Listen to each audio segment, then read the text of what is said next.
Welcome to Bear Archery's Hunting 101 podcast, presented by our good friends over at ScentLock. I've got one of my really good friends, Mr. Jim Mesh, from the John V. Mesh Memorial Scholarship. The premier conservation scholarship in the outdoors is the John V. Mesh Memorial Scholarship. They just gave a $25,000 scholarship to a young man studying conservation in college. This is one of my favorite nonprofits that I support. Me and Jim talk all about continuing the legacy, carrying on the legacy, imparting a love for hunting on the next generation. We talk about some of our favorite stories, our upcoming hunts, our past hunts. We talk about Jim getting trapped on the side of a snowy mountain on a mountain lion hunt. It's a phenomenal episode, guys. I hope you'll stay right here tuned in and enjoy the conversation as much as I did. Welcome to Bear Archery's Hunting 101 podcast, where hunters new and old come to learn and find inspiration from stories of hunts gone by. Everyone is welcome to enjoy the outdoor way of life, and there is no better time to start than right now. So let's head into the great outdoors with your host, Dylan Ray.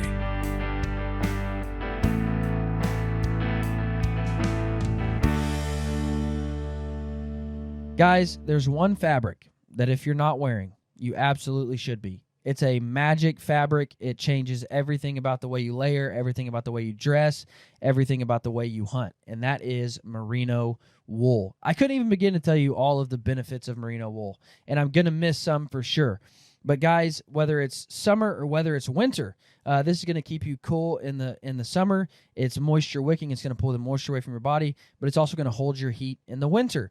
It is antimicrobial. It doesn't smell. It doesn't hold scent like other fabrics does. So if you're out on a 5-day hunt, you don't have access to a washer, this is not going to hold your scent. It's not going to get stinky and nasty. It's also quick drying. You can hang this up in your tent. You can hang it up on a clothesline. It's going to dry really quick. But the coolest part about merino, in my opinion, is that when it gets wet, it still maintains its warmth properties. So if there's a light rain or a snow and this gets wet, it's still going to keep me warm.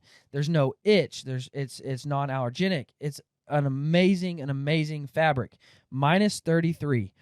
I stumbled upon minus 33 by accident. I was on backcountry.com and they were having a blowout sale. I needed some new merino for a hunt that was coming up. And so I dove in, I bought it. And when I got it, it was the softest, best merino I have ever felt in my entire life. I've not worn anything but minus 33 socks for everyday life, whether I'm hunting, hiking, or just, out for the day. I haven't worn anything but minus 33 socks in over a year and a half. Every single day I'm wearing their underwear. Every single time I'm out hunting, whether it's 100 or whether it's 5, I'm wearing some sort of beanie to cover up my chrome dome and to keep that covered up and warm or cool, if it's in the summer. But also that UV protectant. I like to wear it in the summer.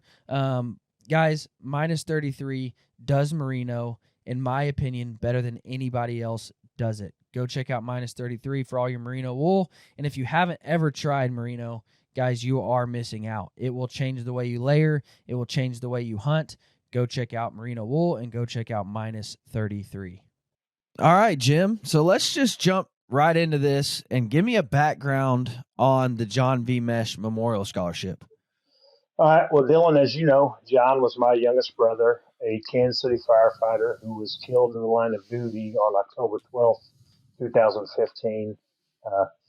And in John's passing, the driver from Pumper 10, which was John's driver, approached me and said, "Hey, would you be interested in doing some kind of scholarship or something to keep John's memory and legacy alive?"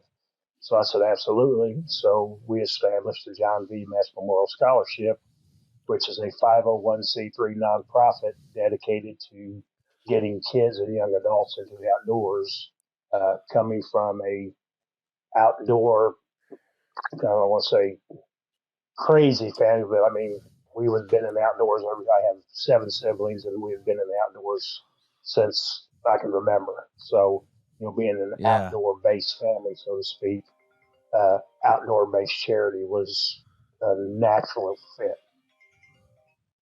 Yeah. Now, I have oftentimes said, and if you've listened to this podcast, you've heard me talk about the John V. Mesh Memorial Scholarship.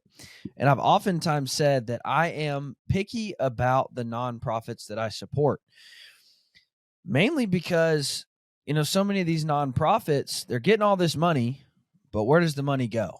You never see the money used. You never see the money, and you're like, well, why am I supporting this quote unquote conservation organization when I don't even know what they're doing, why they're doing it, or how they're doing it? Well, let me just tell you this, guys. The John V. Mess Memorial Scholarship put up a $25,000 scholarship for one student who is studying conservation this year. We awarded it at the Pope and Young Convention. And it was then I just looked around and I thought to myself, this is why I support the John V. Mesh Memorial Scholarship, because it's not, I know where the money's going. I know it's going to a good cause. I know they're actually using the money for what they say they're using the money for. And so, man, I can truly say this. I've known you long enough to say this. I did not have the pleasure of knowing your brother, but I've known you well enough to say this, that your brother would be proud of what you're doing in his name. I can truly say that. I appreciate it, buddy. Yeah, that's we as an organization try to be as transparent as we can because, like unfortunately, my nonprofit, is a result of a tragedy. But getting involved in this, community, so to speak, I have had the unfortunate pleasure of dealing with some people that you're like, okay, what you're doing is not what you say you're doing. You know, Yeah. uh, we've made donations to a couple organizations and found out later that the money didn't go to taking a kid to a camp or whatever the case may be. So yeah, we try to do everything the right way, and like I said, we're an open book. If anybody asks, hey, it's just me and Cerna that are on the board of this thing, and 100% of all proceeds we make goes back into this scholarship. Well, and somebody asked me about the scholarship fund, and I said, listen, dude, this would be a different story if they were giving out a $1,000 scholarship every year. If they were giving a kid $500 to continue their studies in conservation, then we'd be looking at this a lot different. But there was a $25,000 check awarded. People, if you've been to college, you understand that can literally change some kid's future. That can change some kid's life by helping them get through college. That's a substantial scholarship. And so, this isn't something to where they're taking all this money in and giving $1,000 to a student every year, because they truly want to see the legacy continue. They truly want to help a student study conservation and go into the conservation field. Now, why was it a fund started for children or for kids, youth? You guys do a shoot for youth. You do, it's centered around youth, and it's centered around getting kids involved in archery and hunting and shooting skeet, and then you offer the scholarship. So what was the drive in making your nonprofit about youth? Because, like I said, growing up, my parents got us into the outdoors at a young age, and say, we are actually the sponsor for the university hunting program at Mizzou and a couple other colleges with Delta waterfowl. But say you're a college age student, okay, and you don't go into the outdoors. You've never been in the outdoors. You don't hunt. You don't fish. You don't care anything about it. You're not going to get your kids into the outdoors. That's just, you're going to get them to Right. what you know. So we want to get the kids into the outdoors to keep the outdoor lifestyle, going. If you don't get the future involved, there'll be no future. Just like you. Yeah. You have your kids out there shooting bows and arrows, shooting archery all the time. I have 4 daughters. My brother John has 4 daughters, and for lack of a better word, they're girly girls. And if you look at my daughters, you're like, man, I don't know how Jim, but he has some beautiful daughters. But you take them out in the outdoors, and there are some fish catching, deer shooting, turkey hunting. And that's with all 8 of them. and it's just they all want to be Yeah. in the outdoors That's because awesome. that's what they've known since they were little, just like me and my brothers and sisters.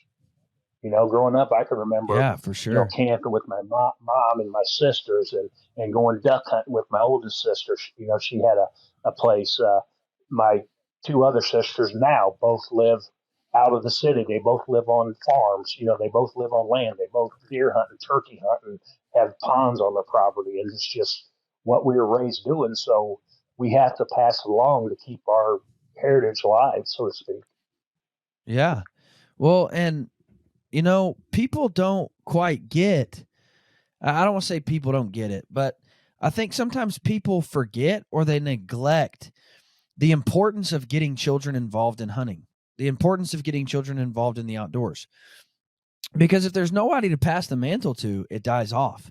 If there's nobody to say Absolutely. who's going to keep buying tags, if there's nobody to say who's going to continue supporting conservation efforts, if there's nobody to, pass on that torch of carrying on the legacy of hunting, then it dies out because we're already the minority.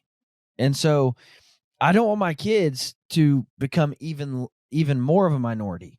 I don't want it to become even more unnatural for my kids to hunt and kill their own food and process their own meat. I don't want it to become more unnatural. I want it to become more natural. And we as hunters, man, we have largely forgotten the importance of getting kids involved in hunting. Absolutely.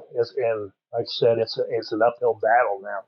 I mean, so many kids would rather be sitting inside on some video game or whatever the case may be. And if we don't, you know, pass it along, it will die down. And as you know, we're in a fight for our lives now from the anti-hunters. Which they don't Yeah. understand that hunters and conservationists are the ones who keep the deer population and the turkey population, and with all of the tags and the money that the money we spend on tags and duck stamps and fishing licenses and everything, that's what funds everything to keep the herds manageable and the fish at the population and stuff like that. There is people that actually do research and set limits so it keeps a healthy herd and a healthy flock or whatever the case may be. And the people that do the research are only funded by us as hunters. So not I shouldn't say Absolutely. only. But For the the most Pittman part. Robertson Act, the Pittman Robertson Act largely funds those researches. And if people aren't buying tags, we don't have the money to do the research. And so if we as a hunting community die out, then the conservation efforts that go along with what we as a hunting community do die out. And then the only thing left to push is the Humane Society agenda, and that would be horrendous. So man, again, I just want to say kudos to you for trying to continue the legacy in a way that your brother would be proud, and I do believe that he would be proud of it. So, man, I'm excited about your scholarship fund. I'm excited about your conservation efforts and what you do. I'm excited about how you do it. You guys have a shoot coming up. Well, I shouldn't say coming up. It's in September, but it's in Kansas City. I am going to be there. I encourage all of you to come out. They're going to have some incredible raffles, some giveaways, some auction items. It's going to be a fun time. We're going to shoot. We're going to hang out. I'm sure there'll be food. If I know Jim, we're probably going to eat. Oh, absolutely. So he said There'll it be wouldn't be a breakfast, shoot lunch, if we and didn't eat. dinner. Yeah, That's what I'm breakfast, lunch, talking and about, dinner man. will be provided. Yeah. So tell me about the day. What all can they expect? Well, we're setting up now. As you know, we just did a bike ride this past weekend, which we Yep. have a motor. My brother John wasn't a Harley guy, but we have a motorcycle club here in Kansas City that is made up of first responders and veterans. City Kings Motorcycle Club, and they approached me a couple of years ago and said, "Hey, let's do a bike ride, blah blah blah." And I was like, "Yeah, that's not the fit." Then once I started hearing about who they were and this that and the other, I mean, it couldn't be.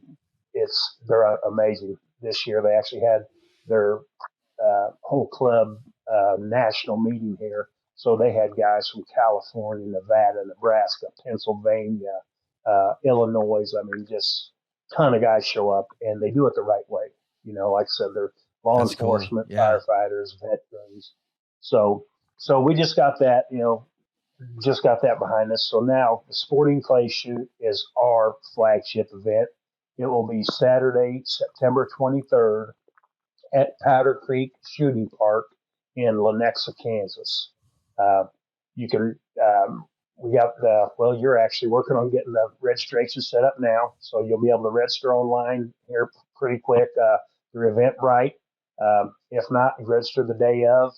You get there 9:00 in the morning, have donuts and coffee, blah, blah, blah. We'll have all the raffle items and auction items laid out. So you'll see, what will be available that day to bid on or to, purchase raffle tickets for. That last couple hours, we'll have, 200, 300, shooters in attendance or whatnot. It's 5-man teams. And we usually have anywhere between, I'd say 35 and 50 teams. It just, depends on the year. So once we get everybody registered, they'll have a safety briefing and a prayer, and we'll provide you with a sack lunch to go out on the course while you're shooting. You'll have a Shemenka's Italian sausage sandwich or a hot dog and a bag of chips, and we have a couple golf carts driving the course the whole time. There's 25 stations, so we'll have golf carts driving the course the whole time with water and Gatorade and soda and stuff like that, and while you're shooting, so they'll always be hydrated. And then we provide the shells, the eye and ear protections, T-shirts, and an actual bag to keep all your stuff in, swag bag. So we send you out on the course and you shoot your 100 rounds, and then when everybody comes back, we'll give people a chance to either purchase more raffle tickets and put them in items they're interested in, or the auction items and this, that, and the other. And then once we close the raffle down, we'll go down to the big tent, and then we have a dinner, which is catered in by Hogjaw Barbecue, and County Beverage is one of our sponsors. So Mike will have the adult refreshments come in at that time once all the guns are put away, and then we have our silent and live auctions at that point where everybody's eating. What does the winning team get? They get it depends. We'll either give them all trophies or Anthony's restaurant here in Kansas City. It's one of the best Italian restaurants you can eat at. They donate 5 $100 gift cards. So each guy on the winning team, or each person, I should say, on the winning team gets a $100 gift card plus a trophy. And then what the last place now? That's what I was going to ask, because that would be more of my style, is coming in last. So what does the last place team get? Because that, I can realistically look at that. Well, to win that trophy, you're going to have to try to be horrible. No, I'm kidding. Last place team gets a trophy as well, and it's actually a horse's butt. Nice. And we've had a team. I'm not going to put them on the spot because they know who they are. But all of them's got like 3 horses' butt statues sitting on their mantles over the last 3 years. You heard it right here, folks. He said you suck. He said get better because you suck. No, listen, I'm not a great shot, man. No shame in my game, dude. I'm not a great shot. I actually had I had a good friend of mine, Andrew McKean, on, who's the optics editor for Outdoor Life, and I was telling him about an eye dominancy issue I have. And I'm actually left eye dominant, but I'm right-handed. And he said, I bet you're a piss poor shot with a shotgun, aren't you? I said, I sure am. You're absolutely right. Yep. I know so when we no first shame started in my doing game, brother. Yep. Well, you know what? In the last place team's defense now, and I'm not bashing or whatever, but it's just the facts of the situation. They're all women, and none of these women had ever. I think two of them had touched a gun, and three of them had never touched a gun, let alone shot a gun. And now those Wow. five women, we have more than one team that's all women now. But when we have our registration, those five women are about the first five people to sign up. They say they look forward to shoot every year. So they went from never wanting to shoot a gun or touching a gun to now, I mean, calling me. That's Like awesome. they'll call me 2 days after the event. Hey, what's the date for next year's shoot? You know, That's so awesome. it's I take that back. yeah, I take that it's back. He doesn't say you suck. You're growing as sportsmen. You don't suck. You're getting better. no, they stink. I thought this They was a bunch stink. of dudes who just want to go out there and pilly fart around. So I take it back. You don't suck, women. Jim did Yeah. not say that. Hey, they're proud. They're proud of their trophy. No, Yeah, I'm sure they they're are, like I said, man. man. They're a great group. We're lucky to have them come out. Yeah, and like I said, they've Well, inspired guys, more women's teams to come yeah. out. Well, like I said, guys, I will be there. I'm excited about it. I'm going to put together a team. I'm going to have to find people that can shoot better than I can shoot. I'll tell you that. But we're going to put together a team, and we'll be out there to shoot and have fun. And I guys, join us. Even if you've got to, drive a few hours, it will be worth it. You're supporting a phenomenal cause. You're supporting a phenomenal conservation effort that they do every single year. So, guys, come out. It's going to be a blast. Jim, you recently shot your first bear, man. That was exciting. Yes, yes, I did. And if I can, Dylan, before I jump into that, uh, when we first started this deal, I had a guy come up to me and I said, "Hey, you gonna come to the shoot?" And he's like, "No." He goes, "That's all you and your buddies do is hunt and shoot and this, that, and the other." And I told him, I says, "Man, I says I don't shoot a gun. I said all I do is bow hunt." And I said, "I haven't Yeah, picked up a shotgun in 30 years." I said, "But I told the guy," and he said it, tongue in cheek, jokingly. And I says, "But if you want, man, I'll buy you a trophy that says you won, that you were the best. If that'll make you come out." I said, "It's about the charity. It's about." I said, "You come out." I said, I yeah, can't promise you'll win." I said, "I can't promise you'll hit a single clay pigeon, but I can promise you'll have a great time." And he's like, "You know what? You're yeah. right. It's about, your brother's memory." And the guy comes back every year now. So, yeah, if you're That's one of them guys awesome. that say, "Oh, I don't shoot," I guarantee you'll have a good time if you come out. You don't have to be a great shot to come out. Now, So, why can't I do it but with my yeah, bow? hey, you're more than welcome to, buddy. Better have a bunch of flu-flus. I'm gonna lose either way, so I might as well do it in style. Yeah. Yeah, at least say you do it with a gun, though. You ain't got to go looking for no arrows. There you go. You Yeah, it's got free. probably true. You're getting free shells. Yeah, you're getting It, free it also shells, might man, be with them arrows. it might be a little sketchy to be out looking for arrows while the next team's wanting to shoot that station too. I'll be the guy Yeah, that's out there especially saying, you with that. hold on, I'll be done in a minute. Yeah, especially you with that red beard, looking like a clay pigeon out there. Hey, come on now. No. Yeah, man. Shot your first bear in Canada with your bow. Yep. I saw the footage. It was awesome. Perfect shot. Um, Tell me, how long have you been? Was this idea to go on a bear hunt? Was that like a spur of the moment? Man, I want to go kill a bear, or did you want to kill a bear for a long time? No, I actually never wanted to shoot one. Uh, and I think Now you I know know what's this wrong with story. you. Yeah. I knew My you had a my wire wife. crossed. Yeah. Well, I just never did. I've always wanted to shoot a mountain lion or a bull moose, or I wanted to shoot a grizzly, but I mean, you know as well as I do, I'm not Frank Nosk. I can't afford to do them kind of hunts. But uh, but anyway, my brother John, uh, my wife had a 50th birthday party for me. Uh, 8 years ago, coming up on 8 years ago. And at that party, me and my brother John and my brother Mike, and there was Cerna and a couple other guys, we were up. Uh, in this room. We was at a bar and grill. We was up in this room just talking, watching a football game, talking, and started talking about bucket list hunts. And I said, yeah, I want to shoot a mountain lion, and my brother John want to do an elk, and blah blah blah.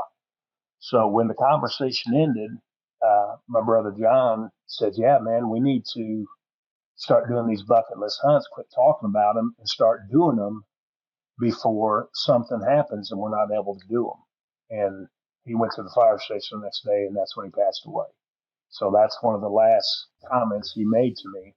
So Oh, wow. I've been, yeah, I mean, the very next day. So that was Wow. one, the last thing that he's like, yeah, we need to do these hunts for something happens. You never know. You're not able to do them.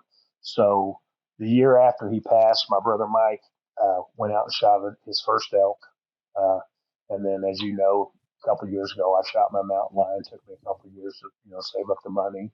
And then Yeah. just, I'm like, you know what?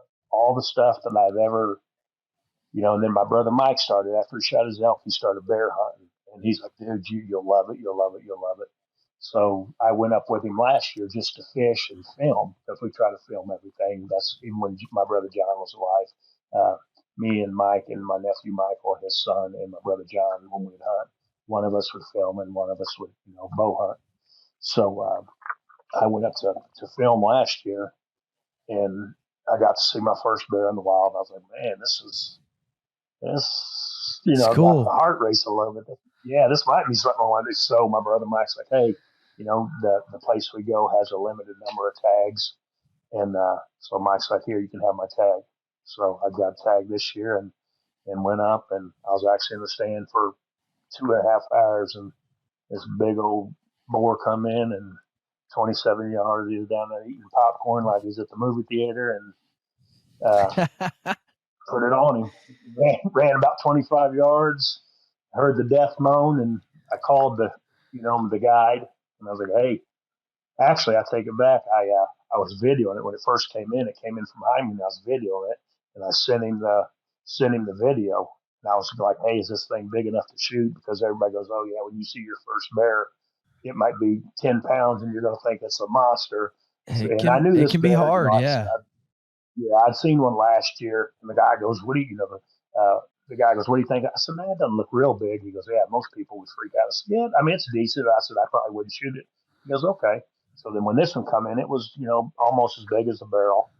So I actually, like I said, I sent him the video, and then the bear came in right when I sent him the video. And after the fact, I looked at he texted me back and goes, "Quit moving and pick up your bow." so, but I got that text after the bear came in. And I actually drew back, and then I let down. I'm like, no, I'm not going to shoot it. I'm going to wait for a bigger one. And then I had, Yeah. I'm doing a lot of self filming now. So I had 3 cameras running, and the bear came in. Actually, one of the Tacticams, the bear came in right by the Tacticam. So when I get the video edited together, you'll be able to see the bear. You'll walk by and you just see his head, pop out from behind the camera, and then his whole body, and then have him walking away, and I'm in the tree stand out in front of him. And I got thinking about, you know what, I got 3 cameras rolling. Let's go ahead and do it. So I end up, shooting him, and it's like I said, ran about 20 yards, heard the death moan, and you know that was a wrap. Spent the next 6 days That's fishing. awesome, man. Yet, you're one of those guys, you're just about big enough to hop out of the tree and go bear hunting with a switch. That's what everybody says, but I'm like, no shot. Yeah, It, yeah. it it really comes down to exactly what you just said. People always ask me, like, well, what's your deciding factor on if you're going to shoot a deer or not, or a bear, or whatever. And a lot of that comes down to the experience. I've passed bigger deer that just pop right up, and you're like, oh, okay, I could shoot him. But then you have a deer come in who's maybe even smaller than that bigger deer, but he puts on a show for you. He fights a deer for 10 minutes and then comes in and busts up a tree. And then he's out 14 yards in front of you snorting and grunting. And you're like, oh yeah, dude, you Yep. have made this a hunt. Like you've made this special. It doesn't matter how big you are. Like, so there's just times where it's like, man, this is the perfect setting. I want to kill a deer, or I want to kill this bear. And Yep. that for me, But I'm also a lot different. I give my guides a hard time. I don't give them the easy time. Like ask our boy Corey over at Liberty Ranch, dude. He puts me in this stand one day and he says, all right, here's your shooter. This is the one I want you to shoot. I'm like, you got it, boss. And he said, now there's a giant in there, a giant 10. And he's showing me all pictures. He's showing me all these angles. And I'm like, all right, don't shoot this one. You got it. Well, sure enough, that big old 10 comes in. And so I'm sending him, and he was there forever, dude. It was agonizing. And so I'm sending him pictures. I don't think this is him, man. He's like, it's 100% him. And I'd send him pictures and I'd say, no, I don't think this is him. I'm going to go ahead and shoot. And he texts back, no, that's him. And I just like wait for him to turn his head and I'd send him another picture. I'm like, but you see when he turns his head, it doesn't match that. And he's like, that's him. Don't shoot. And I'm like, are you sure though? And like for 20 minutes, I was just giving him a hard time that I was going to shoot this deer. And he comes and picks me up that night. He's like, dude, you were going to give me a heart attack. He's like, I thought you were going to shoot a 3.5, 160-inch 10. And I'm like, no, man, I was just giving you a hard time. Yeah. So we got a guy that donates a deer hunt to the shoot every year that we auction off. And he invited me up last year. Well, actually the year before last on doe patrol. So, I got there and I was the only one up there. It was real late in the season. The season was almost over. And he's like, hey, you want to see some pictures of the bucks? I'm like, no. I said, no, I'm not going to shoot one. He goes, no, shoot, if you see a monster, come in and shoot it. I said, man, I'm not going to shoot your big deer. He goes, man, if you shoot a 200-inch deer up here, he said, that'll put me, he's a free range outfitter. He goes, that'll put me on the map. He goes, don't let no 200-inch deer walk by. He says, but I got a few, like you, 3-year-old deer that's 165 inches or whatever the case may be. So I said, okay. So bigger than Dallas. Now is this in Missouri? Yeah. It's up by Cameron, Missouri. Okay. Called double driven outfitters. And so first deer that pops out my first morning hunt is this 3-year-old deer.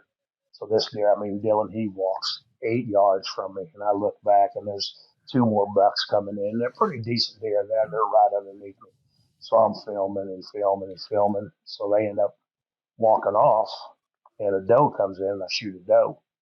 So I videoed the arrow. They were 12 yards. So I zoomed in and videoed the bloody arrow and the luminite flashing. So I just seen the picture of the luminite flashing in the arrow. I was, oh, you shoot one? Then I seen the video of the deer, the big deer walking in. Oh, yeah, I shot this one. I said, it's pretty nice. He goes, are you? He goes, no, man, no, don't tell me. And this deer had like two main beams. One went on the inside. Good looking, a real long Ralph Hines. He goes, are you kidding me, man? And I said, no, man, I thought that's when you decided to shoot. And then I was going to keep him on the road. Till he goes, all right, I'm on my way. And I texted him back. I said, man, I'm teasing you. I didn't shoot that deer. I said, I don't want this guy wrecking on the way coming down to get this bill out.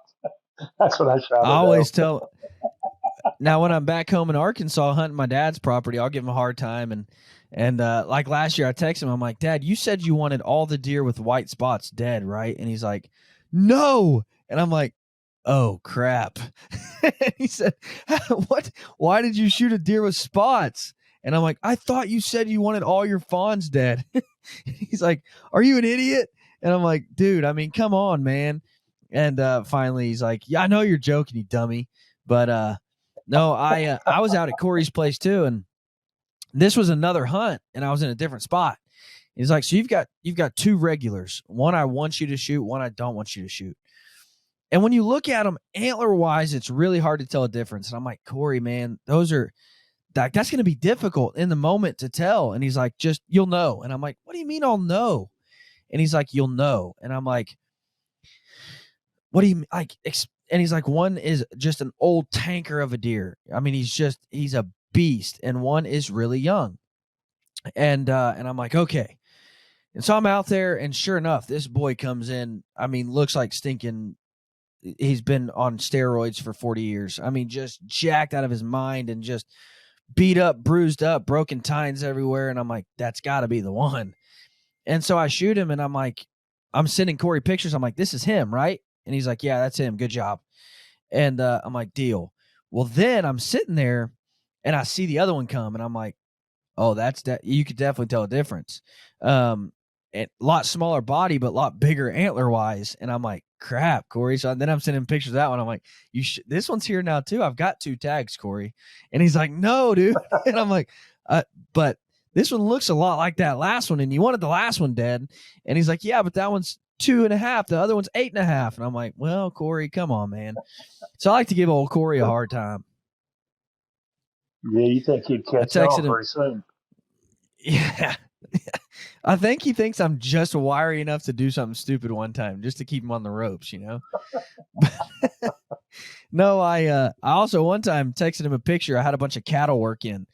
And so I texted him a picture of, I had a brown calf in front of me. I'm like, dude, this is the biggest doe I've ever seen.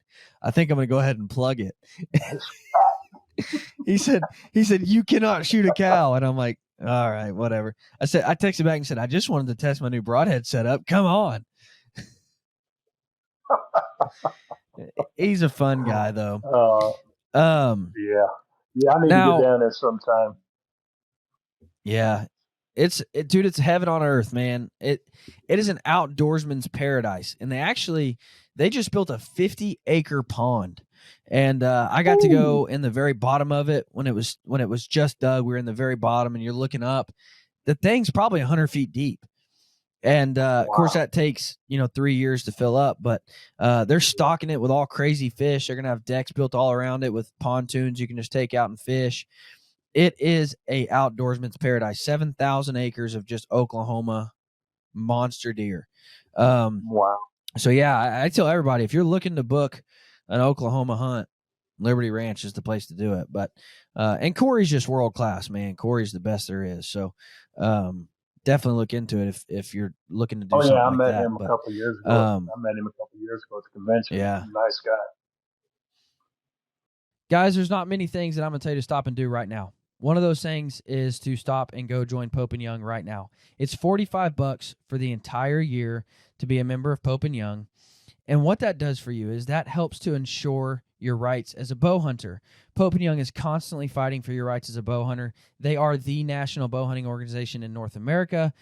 They exist to protect your rights as a bow hunter. They are all the time going before state legislators to fight for your rights and to continue protecting your rights as a bow hunter. The record book exists in the first place because somewhere between us and the Indians, people had lost sight that bow hunting was a lethal way of harvesting big game. And so Glenn St. Charles and his group of cohorts, they started the record book so they could take it to different states and show that bow hunting is, in fact, a ethical way of harvesting big game. So guys, don't get caught in Pope and Young only being a record book. They are your voice for bow hunters, and there's power in numbers. So I would highly encourage you to join today because we need to stand together to protect our rights. Also, what you might not know is if you've bought a Bear bow, you can go and register that bow, and you're actually going to get a free Pope and Young membership. Bear Archery is such a believer in the mission of Pope and Young and what they stand for and what they do to protect our rights that they are going to buy your first year's membership. So if you've bought a bow, go online and register that bow, and you're going to get a free year's membership to Pope and Young. But guys, I would encourage you, stop right here, right now, and go join Pope and Young because we have to protect our rights as bow hunters. Now, what's next on the bucket list? Got to mark off for the brothers' memory. I am going to Manitoba in September for a color phase bear. I'm gonna try to shoot a cinnamon bear. Yeah. Hopefully, the guy I'm going up with the bear says he has a couple 400-pound bears wandering around. So hopefully, I can get an arrow on one of them big boys. Dude, I stinking shot. Cinnamon was top of my list. I'm like, I want to shoot a cinnamon bear so bad. And when I went to Idaho this last year, sure enough, night 2, here comes a cinnamon. And I'm like, oh, here it is, dude. He had a blonde stripe all the way down his back, too. I mean, just really cool bear. And he was one of those bears that just put on a show. Made me work for it. I mean, he climbed a tree and he was just having a good time, scratched his back on a tree, come in, went around me twice. And I mean, just put on the show. And I'm like, this is it, dude. It's about to happen. and I shot him, and I never found him. And I said, screw this Wow. recurve. No, I did. I said, why did I try to do it with a recurve? But looking back, like I'm really glad I did it with a recurve, because it would have been, I mean, it would have been cool to do it with a compound, but to have that bear and to have done it with a recurve, I mean, that would have been a dream. But Cinnamon's still at the top of my list. Yep. Well, that's what I told Brandon, the guy's name I'm going with. I said, yeah. I said, my hope is to shoot a color phase. I said, but don't let a 450-pound black bear walk in. I said, he's in trouble. Yeah. I said, I want to shoot a color phase, but the first monster bear that walks in is getting it. Yeah. I'm not picky normally when it comes to colors, but year before I had shot a good black, and so I'm like, this year I want to shoot a brown or cinnamon or blonde. And sure enough, the first bear comes in was black, but he wasn't big enough to really tempt me. So I'm just like, all right, I'll watch you and have fun. But then night 2, that brown came in, and I was just like, oh my gosh, this is it. And we never found him. So, wow, that stinks. You're gonna spend like 74 days in Africa, something like that. Yep, me and Mama. Hey, you might be going. Don't sound so. Hey, I'm in, dude. I am in. Don't sound so enthused. You're like, yeah. Oh, you know what? I'm super stoked. But if I get excited right now about it, that year wait is even longer. Yeah. Yes. How'd you end up with 20 days of hunting in Africa? Well, I had a 10-day hunt planned with a buddy of mine from the Safari Club, and then we was at the convention, and I might have been sitting with you, I believe, and had a few soda pops, and I'm talking to you, and really wasn't paying attention. I had met a couple guys during the convention that were outfitters, and they had they was auction, and I really wasn't paying attention when it was going, and I honestly thought it was theirs. So I was like, oh, you know what? I'm going to bid this thing just to help them bid it up a little bit. And I was like, oh, there's no way I'm going to get it.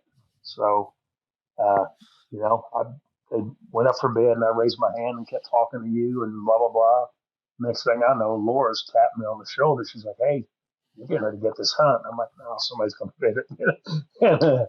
Lo and behold, Jason goes, congratulations, Jim Miss. I'm like, you got to be kidding me. So luckily, the days worked out that I can book this hunt right behind the other hunt. So I will be doing. So now you get to go to Africa for 47 days and kill 97 animals. Yep. 20 straight days and I think 15 animals. Dude, your taxidermy bill is going to be outrageous.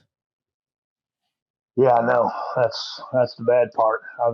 And my wife, she's like the lion. She doesn't want. I'm doing the lion, the full body mount, the mountain lion I shot, and the bear. She doesn't want it. And I've shot a couple big hogs in Oklahoma with real 2-3 inch powders and this, that, and the other.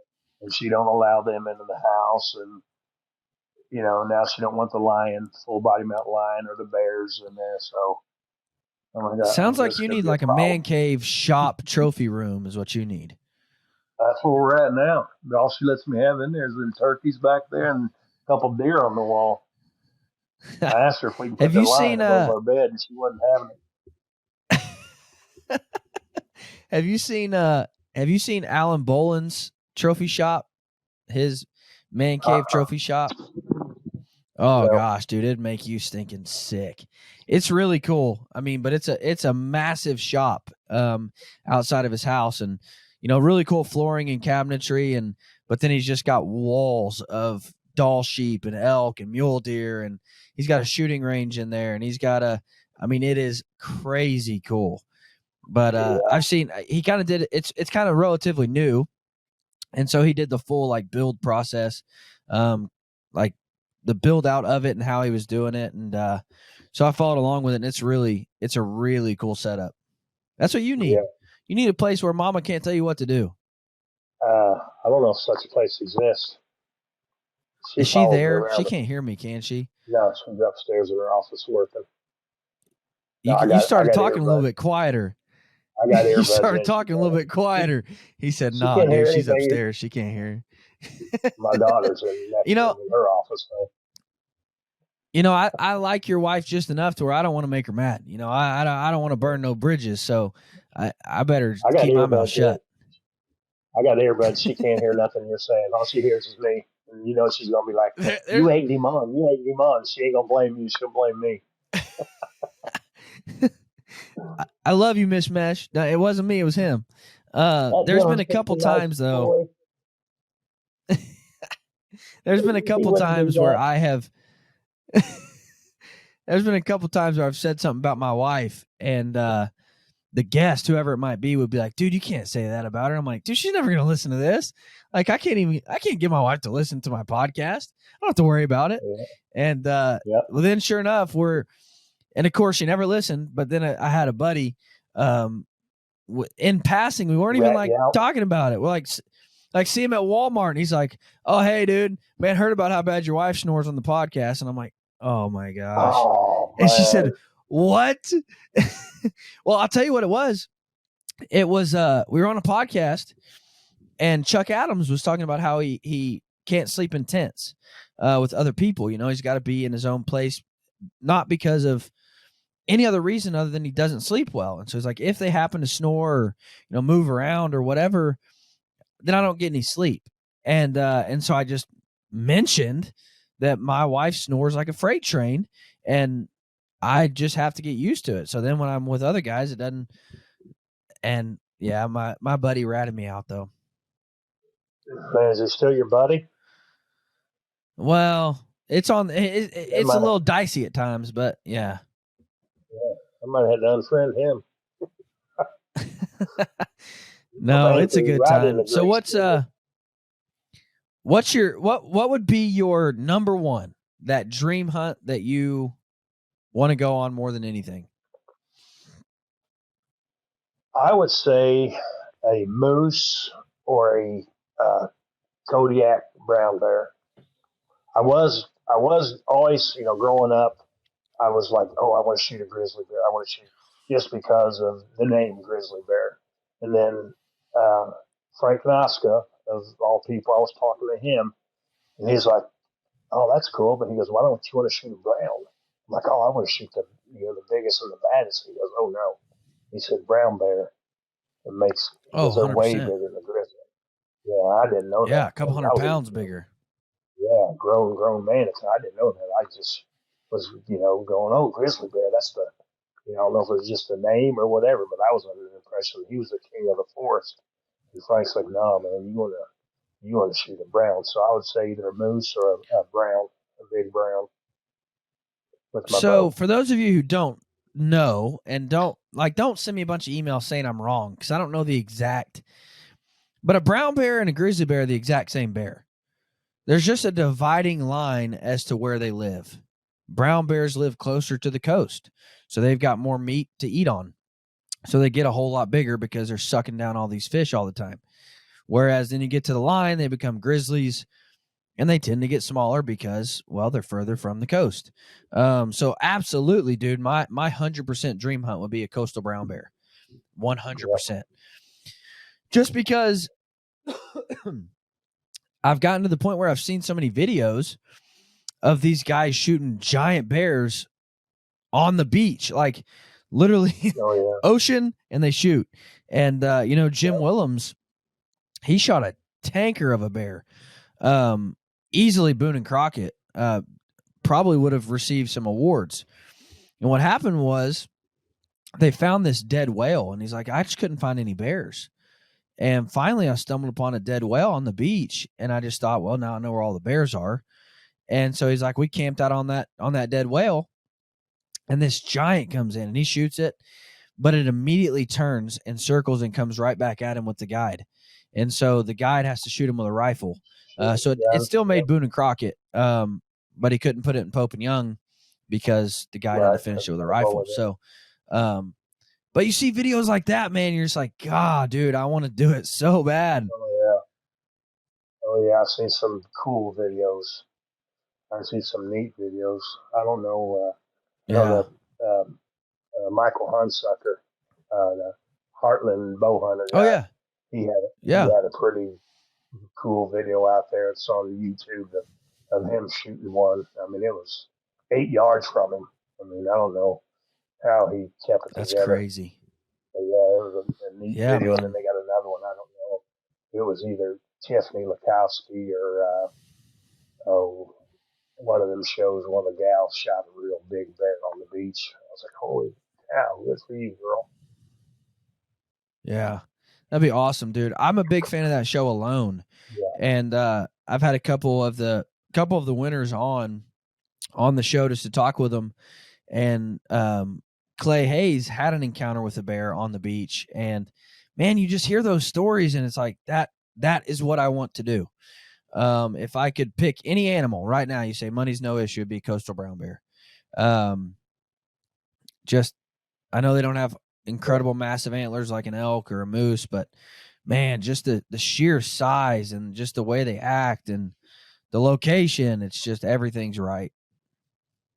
Oh yeah. I mean, you look like talking about Chuck Adams. I mean, you look at that. You know, I hate to age him, but he is the reason that big reason that me and my brother started bow hunting. My brother Mike, who got me into bow hunting, it was actually the guy who took me on my first bow hunt. He had the picture of Chuck Adams and his bear. He's had it hanging on his wall of his garage in his hunting room for 50 years. I mean, since we were kids, That's he's cool. had that thing up there. So it was Yeah. pretty neat when I met Chuck at the convention, last month or whatever it was that he was selling posters, that exact same poster that my brother's had in his house. So we was able to get one and have him autograph it to my brother. But just to see that bear, I mean, if you look, Chuck's not a little guy, but Yeah. just that picture and that bear, you that bear is a monster. I mean, his paws. I mean, oh my gosh. Yeah. Well, you see the guys hold the paws up in front of them, and it's bigger than their stinking chest. And you're like, man, Yeah, alive, dude. yeah, yep, Yeah, it's definitely something I want to do. yeah, me too. So what do you Yeah, got that's what left for other than your color phase bear hunt? What do you got left for this year? that's it. Just deer hunting here for the most part, and then next year I'm going to do a float plane fishing trip, which doesn't have nothing to do with That's cool. hunting, but I've never been on a float plane, and me and Mom are going to go out up in Canada and be out on a 31-mile lake all by ourselves for 10 days, and we're probably going to be like I don't know 41 miles or 40 miles to the nearest town or whatnot. So that should be pretty relaxing. And then 20 days in Africa, starting in August next year. And then I will mix in. Now, has your wife always been this like want to go on hunts with you and do these crazy cool adventures, or did that just No, develop over the course of the marriage? yeah, uh, she, it's whatever. I mean, I don't know what temperature is outside. You're pretty close to me, a couple hours away. So I'm assuming it's 85 ish. Yeah. She's probably upstairs in a robe and a blanket. I mean, she hates the cold, and she is cold constantly. So yeah, she's been with me a couple times. Like around here, early season deer hunt or turkey hunt. She'll go out with me and sit in the blind. But yeah, she likes to fish, but yeah, she just like I told her, I said, hey, I'm going to take you on an Alaskan cruise for our anniversary. She's like, nope. I'm not going on an Alaska cruise. It's too cold. So she goes, you'll take me on a cruise. We better go somewhere where there's a beach. We're going So to Cozumel. You're like, baby, there's beaches in yeah, Alaska. There's bears on them. yeah, yes, I told her. So needless to say, we did not go on a cruise that year. Now, that's another thing I want to do. Talking about beaches and shooting animals. I want to go to Hawaii, and I want to go up in the hills, and I want to shoot an axis. But then I want to come off, and I Yeah. want to hunt pigs on the beach. Oh yeah. Yep. I know a buddy of mine is actually from Hawaii. A guy I was in the Marine Corps with, and his sister's a big hunter, and he's always sending me. She lives in Hawaii, and he's always sending me pictures of her shooting hogs and all kind of stuff over there in Hawaii. I'm like, man, tell him to let me That's come cool. on. I mean, That's like one of the I mean, hunts. That's one of the hunts that you can fully get a wife on board with. Of baby, I'm going hunting in Hawaii, but I'm taking yeah, you. You can sit on the beach. I'm gonna go hunting. yep. So I don't that's know one you how can much. definitely get her on board with. Yeah, I mean, Laura's excited to go to Africa. Just to see the culture. She likes to travel and see explore new places. Uh, but I don't know how much time she's gonna. Over there they don't call them blinds; they call them hides. You go sit and hide.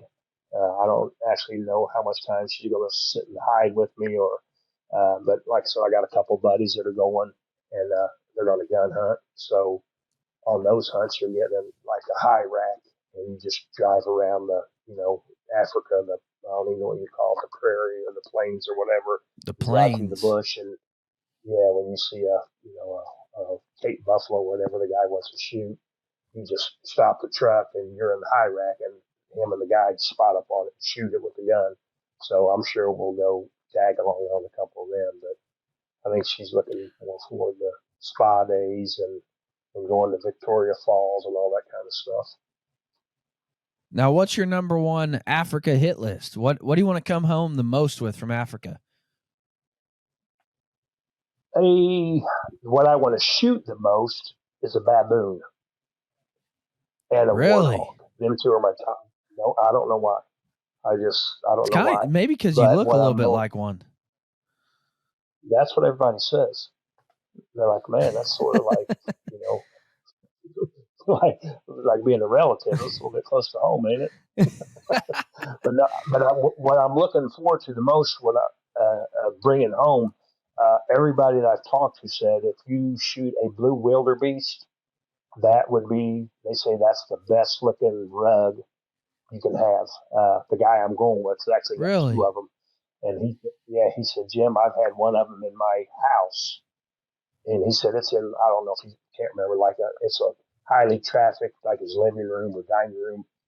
And he said he's had that thing in his house for like 20 years.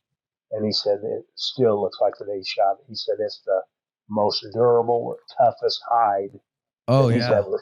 for sure. He goes, you have to. He goes, like a bear or something like that, or a zebra.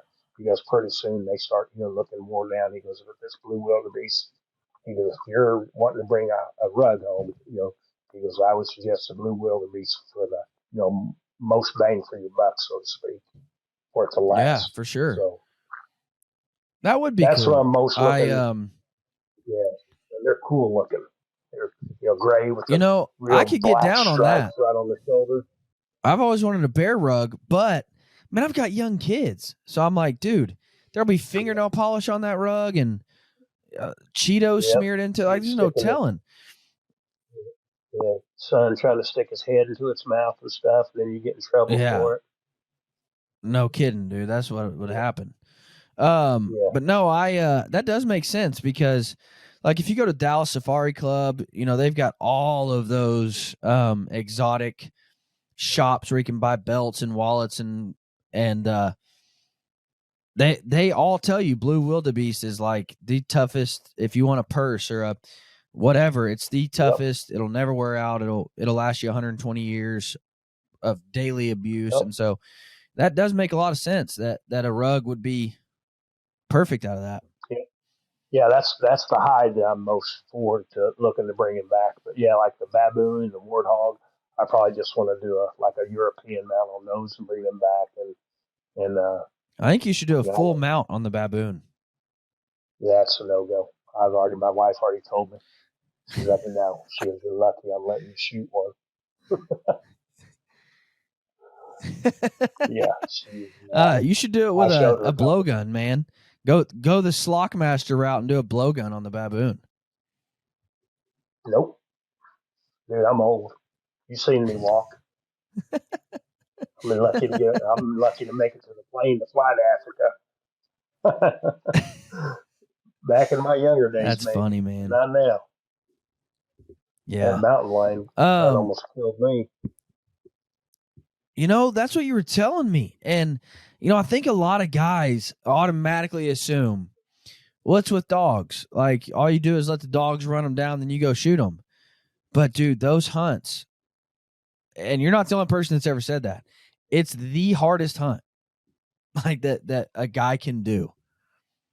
It was, and I'm, 57 years old, and I'm in decent shape for an older guy. At the time, I had put on a little bit of weight, but I still, pretty active, blah, blah, blah. Heart's in good condition, my mind's good, blah, blah, blah.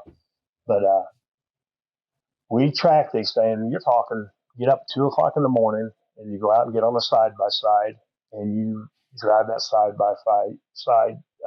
all day long, trying to cut track. Find a 5 inch uh, fall in you know the Rocky Mountains. You're looking for a 5 inch paw print. So just doing that is so. The first day we went, it was a dry land hunt. I mean, there was no snow, no nothing. So obviously we didn't no luck. We seen a bunch of we actually seen a moose and a lot of elk and mule deer and stuff like that. Uh, and then woke up overnight. We went back out 2 o'clock the next morning, and the snow was up to my kneecaps. I'm 6'3" guy, Yeah. so so we drove around for another day and a half, and we got on that lion. And we chased that thing, Dylan, over 3 mountain ranges, and them dogs, I couldn't believe them dogs.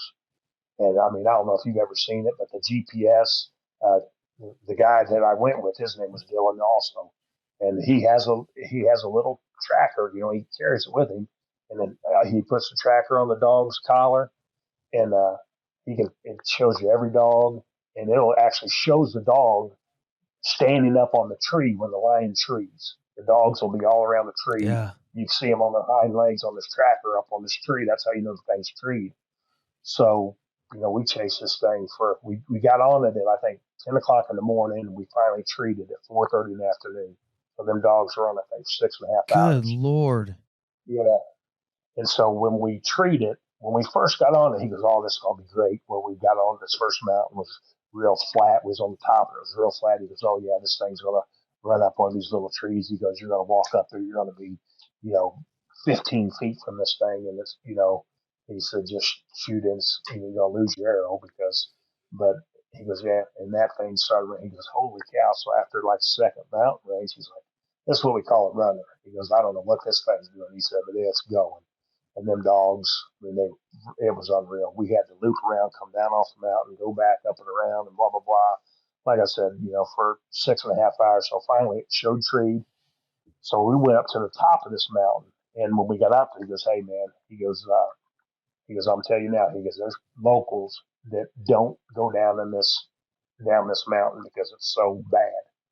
I'm like, "No, man." I said, "This is, and he knew the story about, the last thing, John, about the bucket list, blah, blah. I said, "No, we're going." Yeah. I said, "I might not make it out." I said, "We're going to go down there and shoot him." So, long story short, we go down there and shoot this thing. And by the time we shoot him, it's getting dark. So he's like, "Hey," and I mean, just going down the mountain. When I got to this lion in the tree, I was almost so tired I couldn't even, I don't want to say enjoy it, but I was just like trying to. The first thing I did when I seen the light, I was just remember trying to catch my breath. And I mean, it was just walking down the mountain. It was snow was so deep, and I was just covered in sweat. It was like 16 degrees, and I had my hat off, my gloves off. I was just sweating. And then when I drew my bow back, my glasses were fogged up, so I had to let down. And he goes, "Oh, here, let me wipe your." I told him, "I saw my glasses." So he wiped my glasses off with his gloves, and his gloves had mud on them. So I ended up having to take my glasses off altogether, and I'm blind as a bat. So I actually in the video when I draw back and put my pin on it, you can hear me go, "Man, I can't see nothing." As soon as I say nothing, I let it go and just hit him right in the. He was looking at me, hit him right in the chest, you know. So, but then, Wow. he falls out of the tree, a couple minutes later, he falls out of the tree, and we go down and skin him out. And Dylan's like, "Hey, would you rather go down the mountain or back up the mountain?" I said, "It's up to you." He goes, "Well, going down the mountain, you're not going to have to climb." I said, "Okay." So we started going down the mountain, and he hadn't been up there since the spring, and all the roads had washed out. So it was just nothing but, I mean, there was times that we just sit Oh on our no. butts and you just lift your feet, and I'd hold my bow in the air over my head, and you just slide down these ravines, 200-300 feet to the bottom. You have to crawl up on your hands and knees out of the other side. I mean, it got to, long story short, we was out there in night, it got, negative 16 degrees, and we were out there for 39 hours, before we made it out Are you after we shot that serious? lion. Yeah, we stayed on that mountain for 39 hours. We, like at night, one of Oh us would, my gosh. we built fires. We had stuff to build a fire. But So we built fires, and one guy, there was three of us, me and a buddy that worked with my brother John. He's a fireman and he was a Marine. So he came along and videoed it. And then Dylan. And one of us would stay awake and stoke the fire, keep the fire going at night. And then, but the big mistake we made, we didn't bring a jet boil. So we didn't want to eat the snow because, you eat the snow, then it gets your core temperature even worse. So didn't have Yeah. anything to melt the snow with.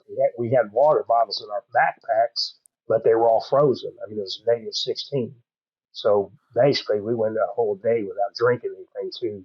So I started getting real bad cramps and ended up with hypothermia and frostbite. I thought I was going to lose 4 toes.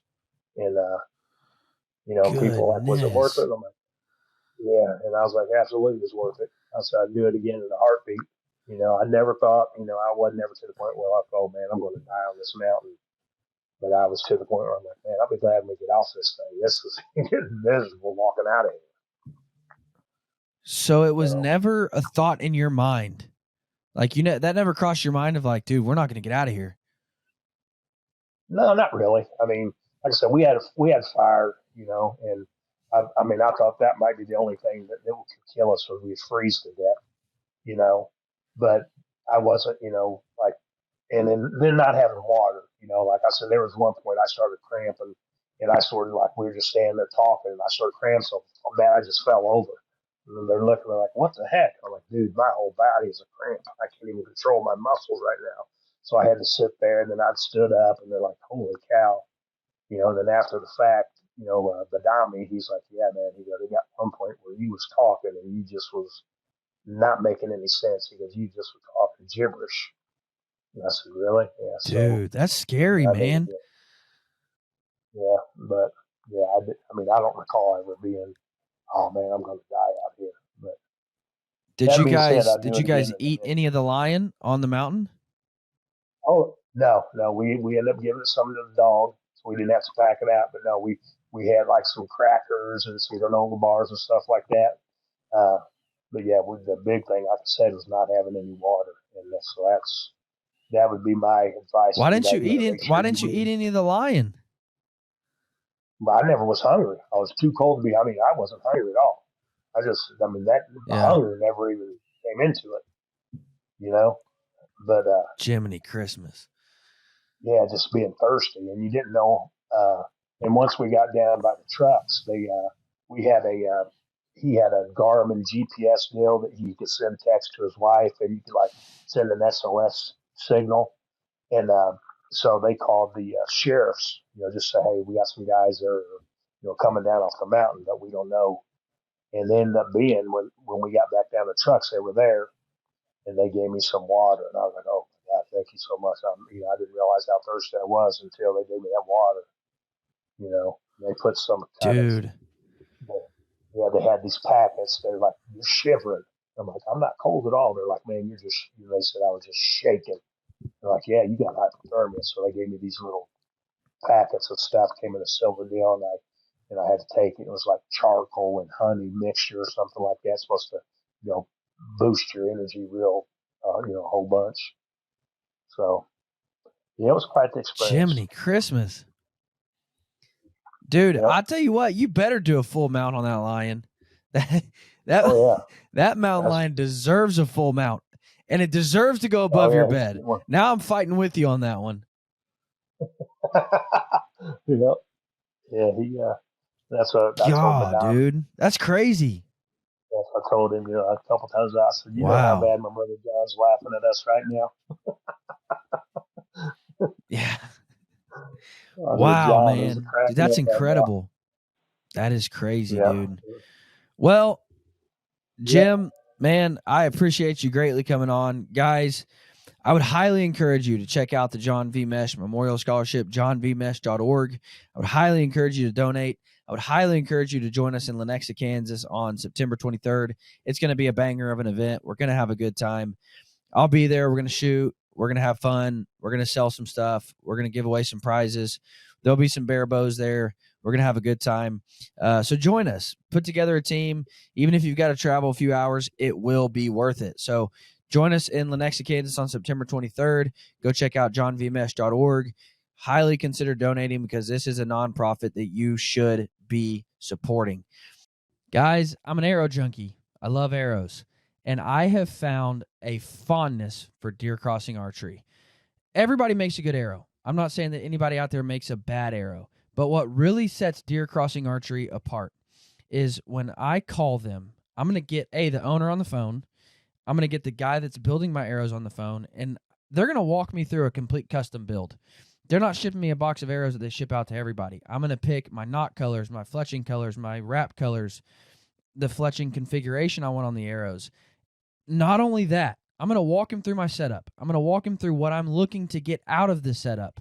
I'm going to tell him total arrow length I want to be hitting, total arrow weight I want to be hitting, total insert-outsert weight I want to be hitting, FOC, and he's going to custom build a set of arrows and send them to me. My arrows aren't going to be best for you. Your arrows aren't going to be best for me. We need custom arrows. Deer Crossing Archery builds those arrows custom for you, and they always perform. Their silencer shaft is my favorite arrow on planet Earth. I've shot 40-plus animals with that arrow. It always performs. It always blows through the animal. I always get great penetration. It's a micro-diameter shaft. They do have a full line of shafts. The new Rupture arrow is a phenomenal arrow. I shot a deer with it this year in Missouri. I love their arrows. Guys, I would highly encourage you to check out Deer Crossing Archery because you don't have to go to a box store and buy a set of arrows that are just made from the factory. You can get arrows custom made for you that are going to work best for you and your setup. Guys, use code Hunting101 to get a discount at Deer Crossing Archery. I would highly encourage you to check them out. They are phenomenal. Jim, thank you so much for coming on, man. I couldn't appreciate you more. Thanks, bro. I appreciate you having me on, Dylan. Yeah, keep doing what you're doing, man, because like I said, I believe you're doing it in a way that your brother would be proud. I believe you're making a difference. And, man, I just can't wait to watch. I can't wait to watch the John V. Mesh Memorial Scholarship become the premier outdoor conservation scholarship because it absolutely is. So, man, kudos to you guys. Keep up the good work. Keep carrying on. Keep continuing the legacy. Thanks, buddy. Couldn't do it without helping guys like you, man. We got so many outstanding people that are helping us keeping this thing going and getting bigger and better. Guys, thank you for listening. Y'all have a fantastic week.